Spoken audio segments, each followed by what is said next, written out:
What's going on, people? Today I'm going to be finishing off my Star Wars 4K reviews, and I will be talking about Rogue One.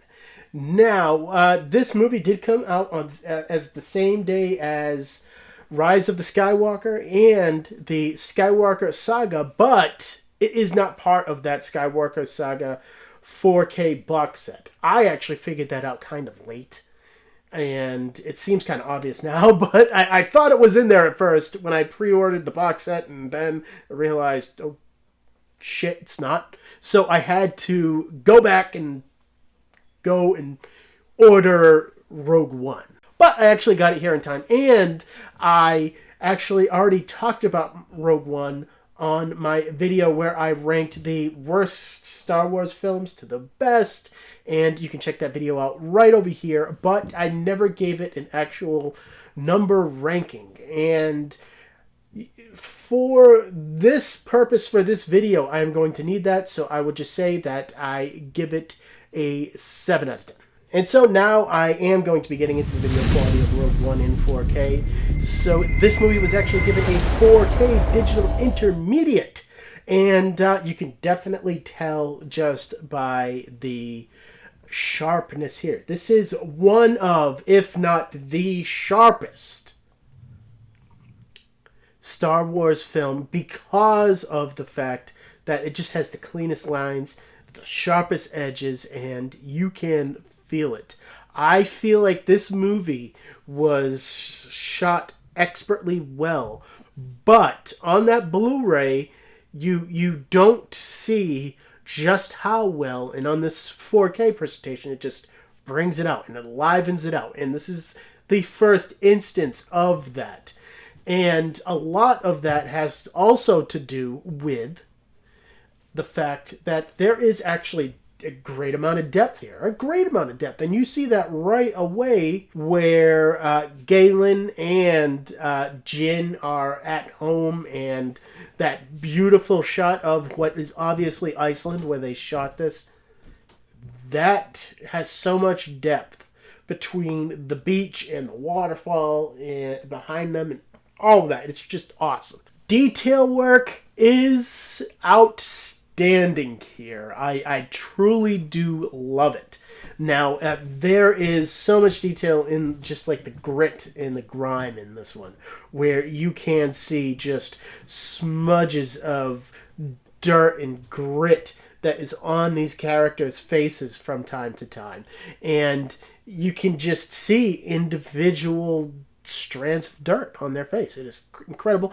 And along with that, there is just an amazing amount of detail in hair strands on characters' faces, facial pores, and the landscape. You know, a lot of the new Star Wars films, they are obviously filmed on a set and not on actual locations.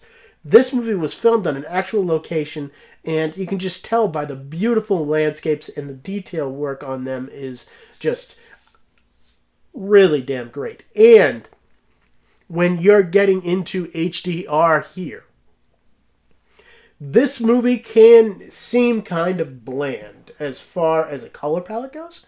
And that was my initial reaction to it when I saw it on Blu-ray. But now, with the HDR and the upgrade to the color palette, I see the richness behind it now. And I see the intent. I also see when the pops of color do come in, they are bold and striking, and they pack a punch. And that is what the HDR is going to bring here. It is the way to view this movie because of that fact. I am almost going to give this a 10 out of 10, but I'm going to stick with a 9. But this is a damn good video transfer, people. Really good. And as far as the audio here, this was upgraded to a Dolby Atmos mix, or an Atmos mix. And, you know, it is Atmos. It is. But as far as Atmos goes, it's not that bad. I would put it on par with Rise of the Skywalker. And I would say that it has a lot of the same problems, to be quite honest with you. You have a score that is pretty good here, but unfortunately it is just undercut by just the impact of it and just the volume. I wanted it to really come at me, and it doesn't. They needed to kick this score up a notch for me to really feel it when it needed to count, and it doesn't. For large portions of this movie, it doesn't even come through the subwoofer, and what does come from the subwoofer is pretty good, though, and that is the action moments, and especially with the ships. They are just full of grandeur, and the bass response reflects that. I did have to turn this up about 3 notches, but once you do, you know it. And surrounds are heavily, heavily used. Speaker separation is pretty damn good here.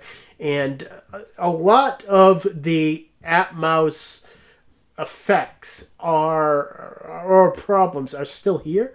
They're just lessened. And for that, I'm going to give this an 8 out of 10. And when you get into the digital copy here, this is a Movies Anywhere digital copy, which means that you can redeem it on iTunes and on Vudu to get the 4K experience. Now, special features are only on the Blu-ray, but there is a pretty good portion of them.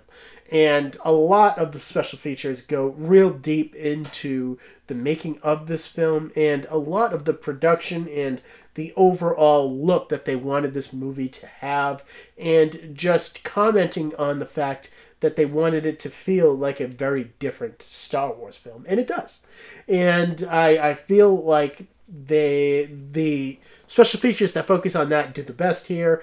There are about 6 featurettes that are a decent length. I'm going to give this an 8 out of 10, and I feel like there is a lot here for people that are interested in it. And getting into my last looks at Rogue One.